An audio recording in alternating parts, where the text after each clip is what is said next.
The massive space station hung in the void like a silver wheel, its lights twinkling against the dark canvas of space. Zentara Prime was the heart of the Galactic Council, where 47 different alien species made decisions that affected billions of lives across thousands of worlds. Today, they were deciding the fate of humanity. Admiral Jake Morrison stood at the viewing port of the human ship New Horizon, watching the station grow larger as they approached.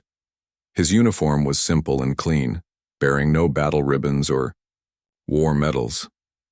Beside him, Ambassador Lisa Warren checked her notes one more time, her hands steady despite the importance of this moment. "First time seeing something this big?" asked Dr. Alex Carter, joining them at the window. The xenobiologist had spent years studying alien cultures preparing for this day. "It's impressive," Jake replied quietly. "Hard to believe we're finally here." The journey to this moment had taken decades. Humanity had discovered faster than light travel only 50 years ago, and in that time, they had learned they were not alone in the universe. The galaxy was full of life, organized under the Galactic Council, and humanity wanted to join. Inside the council chambers, the mood was different. Representatives from dozens of species sat in curved rows, their various forms creating a rainbow of colors and shapes under the bright lights. At the center, Council Speaker Vextar raised his forearms for silence. The tall, gray-skinned alien had ruled these meetings for over a century. "We gather today to discuss the humans of Earth," Vextar announced, his voice carrying clearly through the chamber's translation systems. "They seek membership in our council." A ripple of quiet conversation spread through the assembled delegates. Many had heard of humans, but few had met them directly. What they knew came from reports and second-hand stories. Commander Thys of the Zelani stood to speak. Her people were warriors, proud of their military victories across a dozen star systems. "The human military record speaks for itself," she said, her voice sharp. "They have no victories to claim, no conquered worlds, no defeated enemies." "Perhaps they are wise," suggested Ambassador Kelm of the peaceful Androwani. "War brings only suffering. Wisdom or weakness," Thys shot back. "Their own history shows centuries of running from fights. When faced with conflict, they negotiate. When threatened with war, they retreat." The Korthak representative, General Haxor, laughed with a sound like grinding stone. His massive, rock-like form shook with amusement. "My scouts report that human military spending goes entirely to defense. They build walls, not weapons. Shields, not swords." On the human ship, Ambassador Elena Rodriguez finished her final preparations. She had spent months learning about galactic politics and customs. Her team had prepared detailed presentations about human culture, science, and diplomacy. What they had not prepared for was the galaxy's complete misunderstanding of human nature. "Docking complete," announced Captain Pete Williams from the bridge. "They're ready for us." The human delegation made their way to the shuttle bay. Besides Elena, the group included Admiral Morrison, Ambassador Warren, and Dr. Carter. They wore simple blue uniforms with the symbol of United Earth, a white dove carrying an olive branch. As they walked through the station's corridors, alien beings stopped to stare. Humans were smaller than most galactic species, with soft skin and no natural weapons. They looked fragile, almost childlike compared to the armored Korthak or the razor-sharp Zelani. The council chamber fell silent when the humans entered. Elena walked to the center, her steps confident despite the hundreds of alien eyes watching her. She bowed respectfully to Council Speaker Vexitar. "Honored Speaker and esteemed representatives," she began, "we come to you in peace, seeking friendship and cooperation among the stars." "Tell us about your military," Commander Thys interrupted. "What wars have you won? What enemies have you defeated?" Elena paused, choosing her words carefully. "We have learned that the greatest victory is preventing war from starting. Our military exists to protect, not to conquer." "Protect?" General Haxor's laugh rumbled through the chamber. "From whom?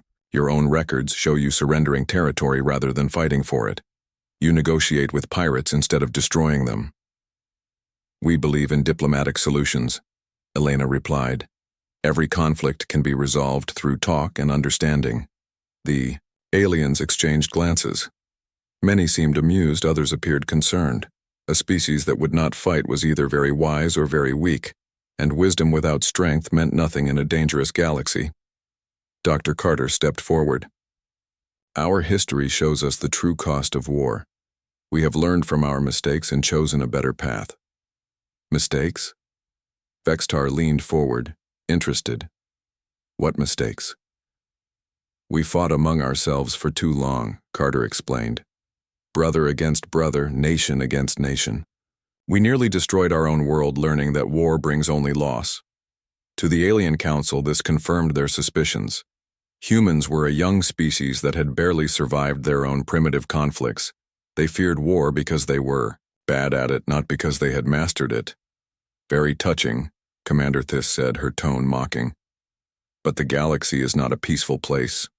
We face threats you cannot imagine. Pirates, slavers, ancient evils that sleep between the stars. What use are diplomats when death comes calling? We offer what we can, Elena said firmly. Medical aid, scientific research, cultural exchange. We are good at organizing, at bringing people together, at finding solutions that work for everyone. The debate continued for hours.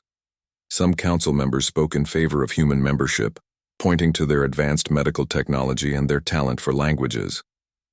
Others worried about accepting a species too weak to defend itself.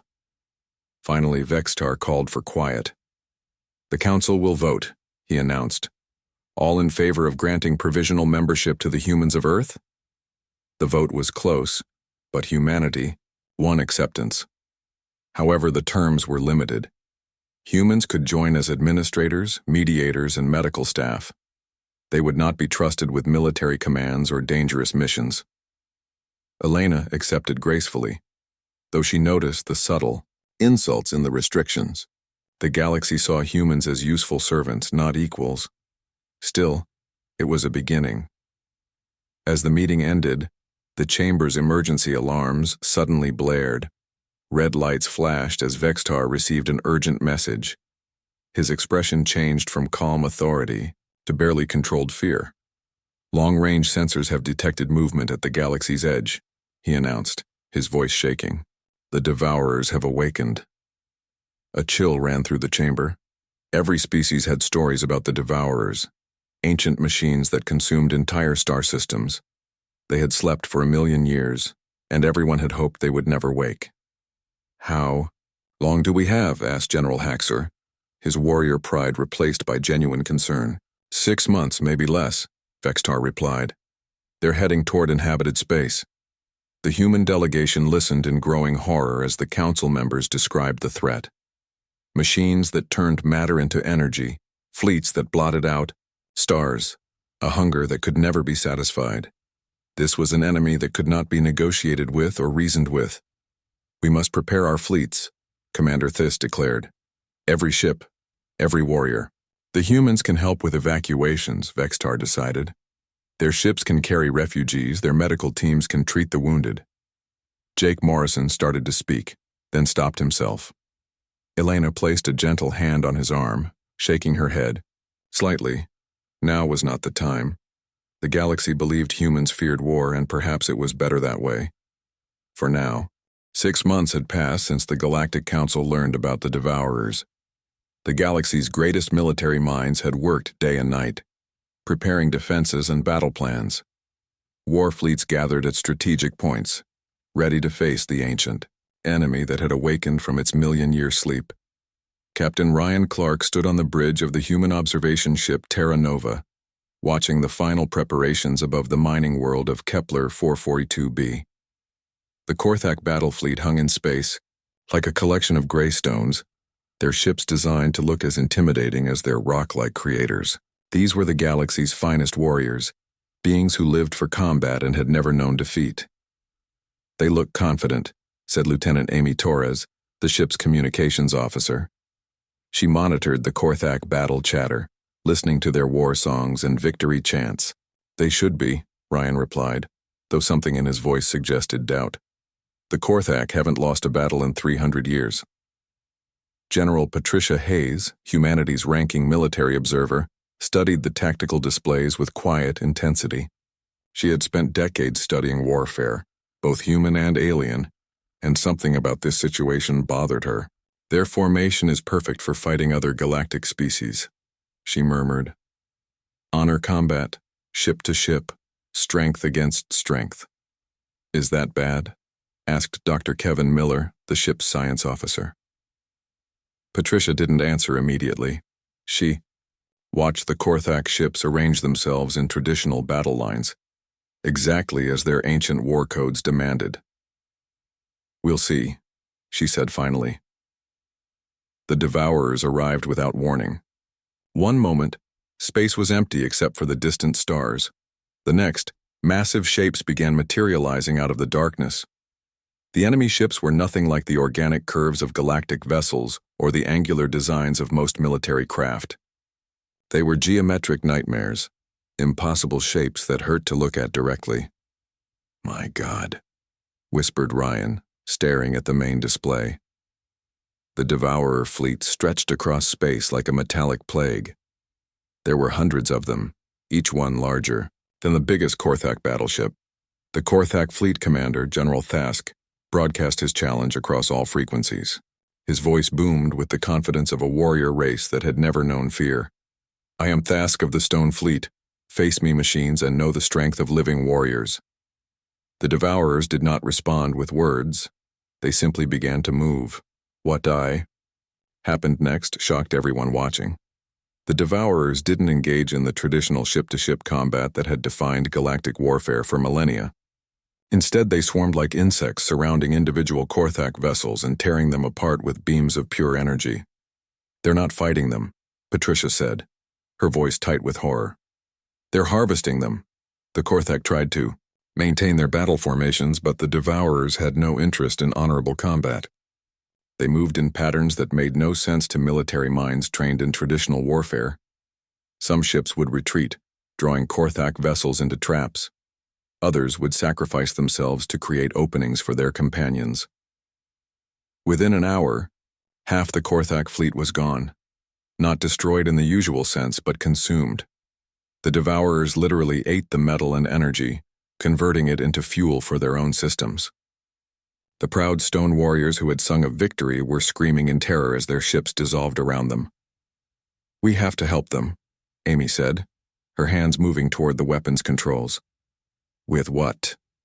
Ryan asked grimly. The Terra Nova was an observation vessel, armed only with basic defensive systems. We're not a warship. Patricia activated the ship's long-range communicator. All human vessels, this is General Hayes. Begin immediate documentation of enemy tactics. Full sensor sweeps. Record everything. Across the galaxy, other human ships watched similar scenes of destruction. The Zilani battle fleets, famous for their speed and precision, lasted 3 hours against the Devourers. The proud warrior culture that had conquered dozens of worlds found their tactics useless against an enemy that felt no pain, knew no fear, and cared nothing for honor. On Earth, President John Baker convened an emergency meeting in the secure bunker beneath the Capitol. The world's military leaders gathered around a holographic display showing the carnage across the galaxy. How many fleets have we lost contact with? Asked Admiral Kate Sullivan, her face pale in the blue light of the display.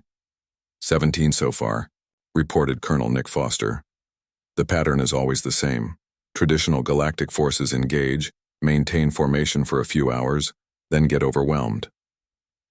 Major Amy Parker studied the tactical data streaming in from human observation posts.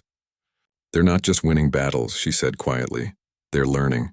Each engagement teaches them more about galactic military doctrine. What about casualties? President Baker asked. Complete? Patricia's voice crackled through the communicator from the front lines.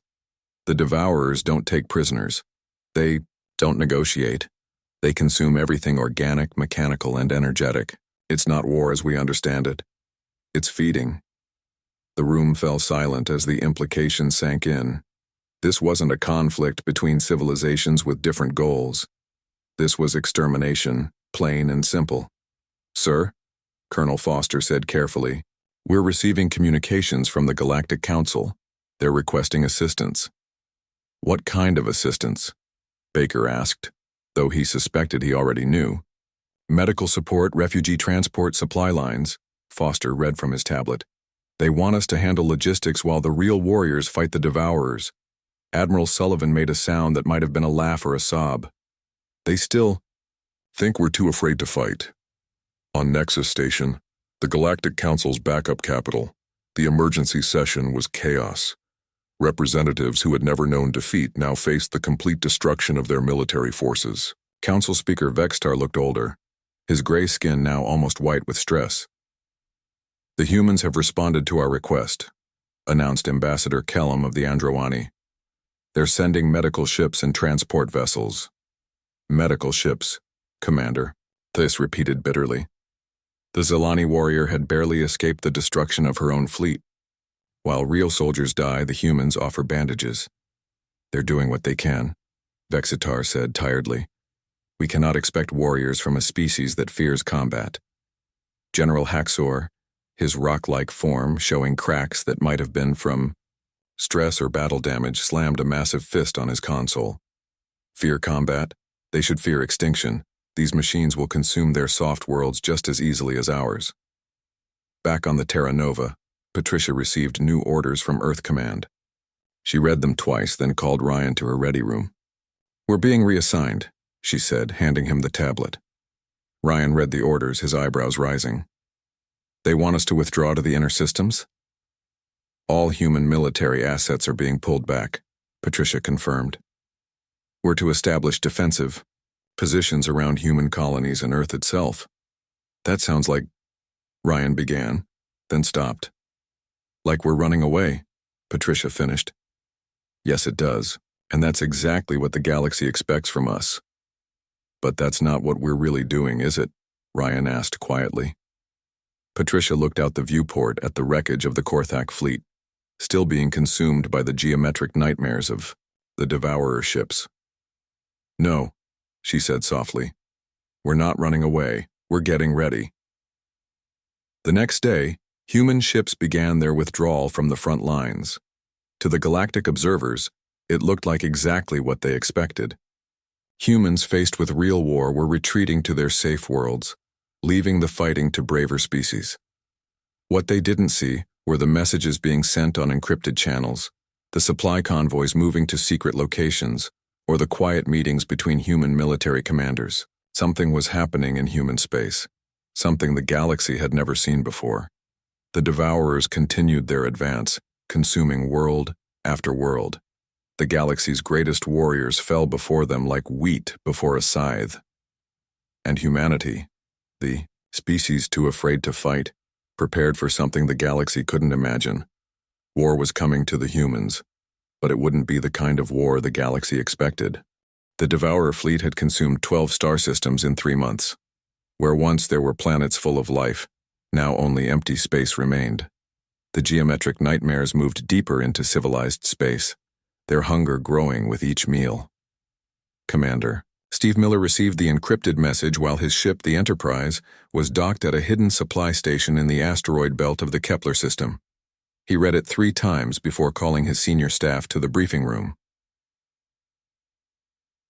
Earth Command has authorized Protocol 7, he announced to the assembled officers. The room went completely silent. Captain Diana Wells, who had served in the human fleet for 20 years, felt her hands start to shake. Colonel Ben Rogers, leader of the ship's Marine unit, closed his eyes and took a deep breath. Lieutenant Sarah Thompson, barely out of the EU Academy, looked confused. Sir? Sarah said carefully. What's Protocol 7? The older officers exchanged glances. Diana spoke first, her voice quiet. It's what we do when diplomacy fails completely, when there's no other choice. I don't understand, Sarah said. Ben opened his eyes and Sarah was surprised to see sadness there. You will, he said. We all will. Within hours, human ships across the galaxy began changing. The Enterprise docked with supply vessels that had been waiting in hidden locations. Workers swarmed over the hull installing equipment that looked Nothing like standard galactic technology. Sarah watched from the observation deck as they mounted what looked like ancient kinetic weapons on the ship's exterior. "Those are just metal slugs," she said to Diana. "No energy shields, no plasma cores, they're primitive." "Sometimes primitive works better," Diana replied. But she wouldn't explain what she meant. The transformation wasn't just happening to the ships. The human crews were changing too. Officers who had been polite and diplomatic now spoke in short, clipped sentences. The crew moved with new purpose, their casual manner replaced by military precision that seemed to come from somewhere, deep inside. Colonel Rogers gathered his Marines in the training bay. These men and women had been peacekeepers and security guards. Now he handed out equipment that made the alien observers aboard ship very uncomfortable. Camouflage gear, silent weapons, and devices whose purpose wasn't immediately clear. "From now on, we don't fight like them," Ben told his troops, pointing toward the galactic fleet visible through the viewport. "We fight like us." The first test came at the Trinari colony world. The hegemony had sent their remaining battle fleet to make a stand, hoping to buy time for civilian evacuations. The massive alien warships took their traditional positions, ready for honorable combat. The Devourers arrived as they always did, materializing from the darkness in impossible geometric forms. The hegemony fleet opened fire with their most powerful weapons, bright beams of energy that could crack planets. The Devourers began their usual swarming tactics, but something was different this time. Small human ships appeared from behind asteroids and debris, moving in patterns that made no sense to either side. Captain Luke Adams led the first squadron of human fighters. Instead of engaging the main Devourer fleet, they targeted something else entirely. Supply lines, communication relays, anything that looked like it supported the main attack. "What are they doing?" demanded General Vex Cole of the hegemony, watching from his flagship. "Those aren't valid military targets." Admiral Morrison's voice came through the communication system, calm and steady. "General, we suggest you pull your fleet back to minimum safe distance." "Retreat? In the middle of battle? That's impossible. We must maintain formation." "Sir," Morrison said, and for the first time, the alien general heard something cold in the human's voice. "You don't understand what's about to happen. Pull back now." Before Vex Cole could respond, Lieutenant Sarah Thompson's fighter broke from formation. Her small ship, loaded with nuclear warheads, flew directly toward the largest Devourer vessel. The alien observers watched in horror as she made no attempt to return to safety. "Human fighter, you're heading directly into their weapons range," Vex Cole radioed. "Retreat immediately." Sarah's voice came back clear and calm. "Negative, General. Beginning final approach." The Devourer ship turned its massive weapons toward the tiny human fighter, but Sarah's ship was too small and moving too fast. She slipped through their defenses like water through cracks in stone. The explosion, when it came, lit up the entire system. Sarah's ship and its nuclear payload detonated inside the Devourer vessel, tearing it apart from within. The geometric nightmare that had consumed entire fleets died in a ball of fire and twisted metal. The silence that followed was complete. No galactic species had ever destroyed a Devourer ship. The hegemony crew stared in shock, unable to process what they had just witnessed. "She killed herself," Vex Cole whispered. "Why would she do that?" More human fighters were already moving, following Sarah's example. But they weren't all making suicide runs. Some carried different weapons, strange devices that seemed to turn the Devourer's own technology against them. Others worked in pairs, using tactics that broke every rule of galactic warfare. Captain Diana Wells, now commanding the modified Enterprise, coordinated the attack with cold efficiency. Her ship launched weapons that weren't just primitive metal slugs, but kinetic kill vehicles traveling at incredible speeds. When they hit the Devourer ships, the results were devastating. "How?" "General," Vex Cole asked over the radio, "how are you doing this?" "We're not fighting fair," Diana replied simply. "We're fighting to win." The battle raged for 6 hours. When it ended, the Devourer fleet was either destroyed or retreating. The human ships hung in space, many damaged, some destroyed completely. But they had done something the galaxy thought impossible. On Nexus Station, the emergency council session was in chaos. Representatives who had mocked human weakness now watched footage of the battle in stunned silence. They used suicide attacks, Commander Thys said, her voice shaking. That's not warfare. That's madness. They targeted non-combat systems, added General Haxor. Supply lines, communications, support vessels, that's dishonorable. Council Speaker Vextar played the recording again, watching Sarah Thompson's final moments. She flew directly into certain death, he said quietly. For strategic advantage. Ambassador, Elena Rodriguez stood to address the council. For months she had listened to aliens talk about human weakness. Now she faced them with something new in her eyes. You asked us to fight, she said. You wanted to see what humans do in war. That wasn't war, Thys protested. That was butchery. You broke every rule of civilized combat. Elena's expression didn't change. The Devourers weren't following your rules either. They were trying to eat us all. But the methods you used, Vextar said, struggling to understand.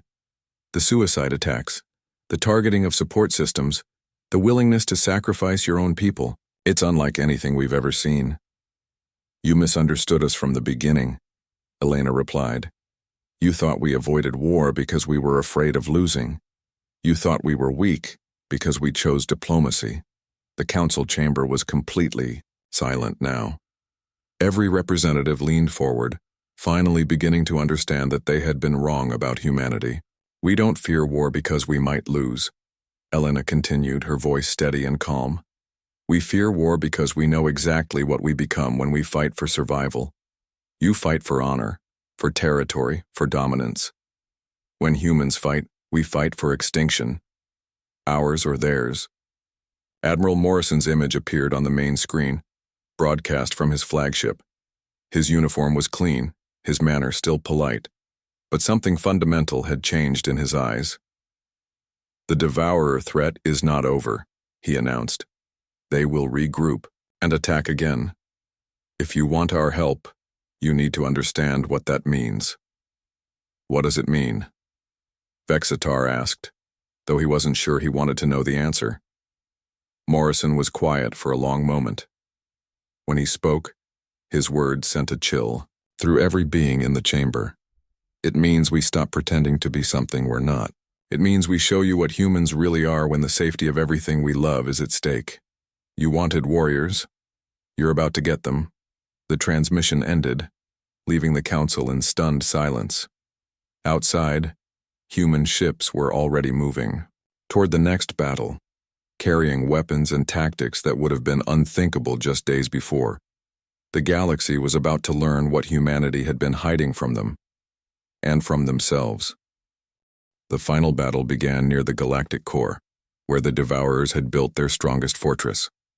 Captain Rachel Stone led the human fleet toward the heart of enemy territory, her ship cutting through space like a knife through darkness. Behind her, the combined forces of the galaxy watched and waited. The Devourer stronghold was unlike anything they had seen before. It wasn't just a fleet or a space station. They had consumed an entire solar system and turned it into a weapon. Dead planets orbited in precise patterns, their surfaces covered with geometric structures that hurt to look at directly. My God, whispered Lieutenant Tony Wright from his position at the sensor station. They ate everything. The planets, the moons, even the asteroids. General Chris Parker studied the tactical display from the command ship Victory. He had spent the last month coordinating what could only be called the most desperate military campaign in galactic history. How many ships do we have left? 47 human vessels, reported Colonel Lisa Morgan. The Galactic Allies have another 112, but most are damaged from previous battles. Chris nodded grimly. The numbers were not good, and the Devourers had been hurt by human tactics, but they had adapted quickly. Now they protected their supply lines, defended their communication systems, and no longer fell for the same tricks twice. Sir, Tony said, his voice tight with fear. They're turning the planets into kinetic weapons. If they launch those at inhabited systems, they won't get the chance, Chris replied. But even he wasn't sure how they could stop something so massive. The battle plan was insane by galactic standards. Instead of engaging the enemy fleet directly, the humans intended to destroy the entire system. They had spent weeks preparing, turning asteroids into bombs, rigging dead ships with nuclear explosives, and creating what could only be described as technological plagues designed to corrupt Devourer systems. Captain Rachel Stone received the final authorization from Earth Command. The message was simple. Protocol 7 Alpha is authorized. God help us all. She turned to her crew, seeing the same mix of determination and horror in their eyes. You all know what we're about to do, she said quietly. Anyone who wants to transfer to a support ship, now's the time. No one moved. Her crew had volunteered for this mission, knowing they might not return. Like Sarah Thompson before them, they understood that sometimes survival required sacrifice. The attack began with what appeared to be a standard assault. Human ships engaged the outer Devourer defenses while galactic forces provided support. But this was just a distraction. The real attack was happening elsewhere. Deep in the asteroid, belt surrounding the system, Captain Mike Davis activated a device that had taken human engineers months to build. It was a gravity weapon, something that used the system's own mass against itself. The asteroids began moving, not toward the enemy, but toward each other. Gravity cascade initiated. Mike reported over the radio. We have maybe 10 minutes before the field becomes unstable. On the main battlefield, the Devourers fought with desperate fury. They seemed to understand that this battle was different, that the humans were attempting something beyond normal warfare. Their geometric ships swarmed toward the human fleet, trying to stop whatever was happening. Commander Ann Foster led a squadron of fighters in a desperate holding action. Her pilots flew patterns that would have been impossible for any other species, using maneuvers that put incredible stress on both ships and crews. They held the line not through superior firepower, but through sheer determination. They're breaking through on the port flank, Anne reported, her voice calm despite the chaos around her. I'm taking my squadron in for a final run. Negative, Rachel replied from the command ship. Fall back to minimum safe distance. There is no safe distance, Anne said quietly. Not from what's coming next. The gravity weapon reached critical mass. What happened next defied every law of physics that the galaxy understood. The asteroids, now moving at incredible speeds, began colliding with each other in a carefully calculated chain reaction. Each collision created more debris moving at higher velocities. But the humans weren't done. As the asteroid field became a storm of kinetic death, they activated the second part of their plan. Captain Jim Taylor, commanding a ship filled with nuclear warheads, flew directly into the heart of the Devourer formation. This is for Sarah, he said over the radio, just before his ship exploded. The nuclear detonation set off a chain reaction through the Devourer fleet. But more importantly, it created an electromagnetic pulse that disabled their defensive systems just as the asteroid storm reached them. The Devourers, for the first time in a million years, screamed. Not with voices, but with electronic signals that translated as pure terror. They had never faced an enemy willing to turn an entire solar system into a weapon. General Chris Parker watched the tactical display as the Devourer stronghold began to collapse. The geometric nightmares that had consumed dozens of worlds were being torn apart by debris moving at nearly the speed of light. Phase 2, he ordered quietly.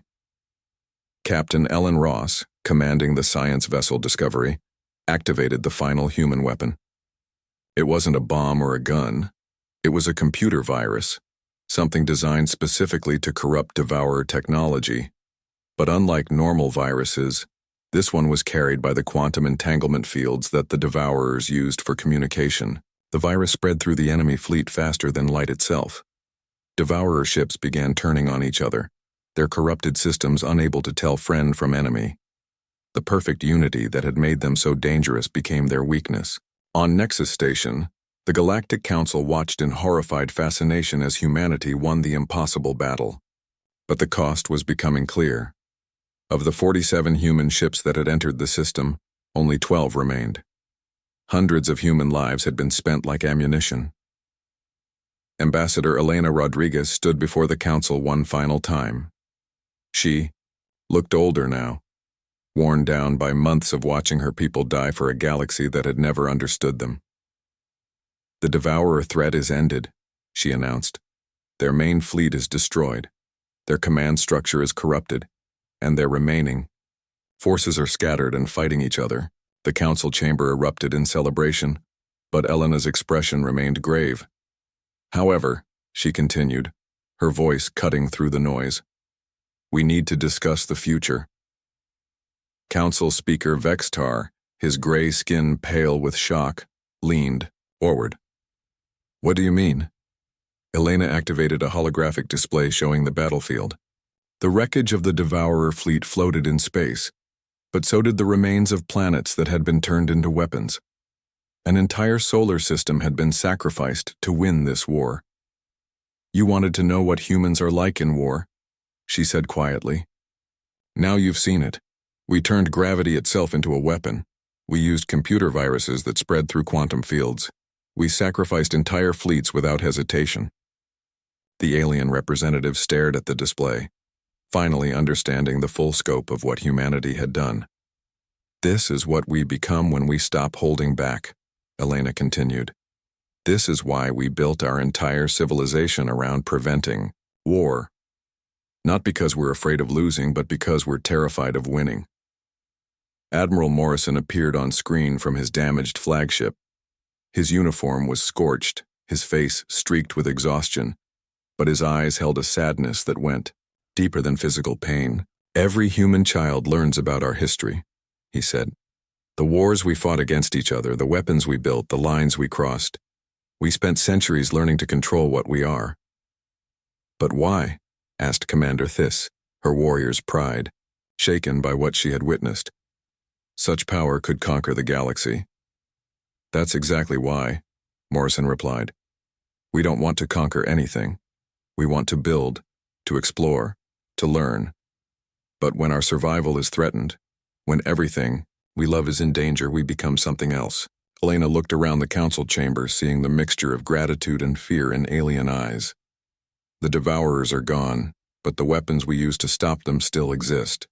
The knowledge of how to turn solar systems into weapons, how to corrupt any computer system, how to make viruses that spread through quantum fields." "What are you saying?" Vextar asked, though he suspected he already knew. "We're saying that humanity will return to what we were before," Elena replied. "Diplomats, mediators, peacekeepers, we'll help rebuild what was lost and make sure something like the Devourers never threatens the galaxy again." "And the weapons?" General Haxer asked quietly. "Will be locked away," Morrison said firmly, "along with the knowledge of how to make them. We'll go back to being the species you thought we were, the ones who are afraid of war." "But you're not really afraid," Vextar said, understanding finally dawning. Elena smiled sadly. "No, we're not afraid of war. We're afraid of what we become during war.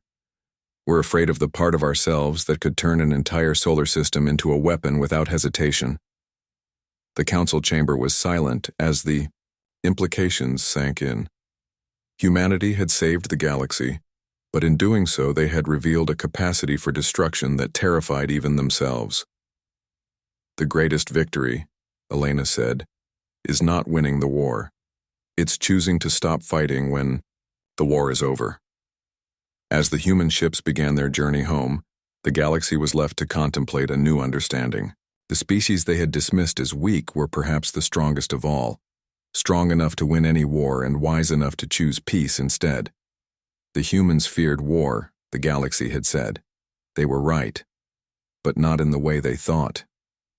Humans feared war because they were too good at it, and they chose to be something better than what they could become when everything was at stake.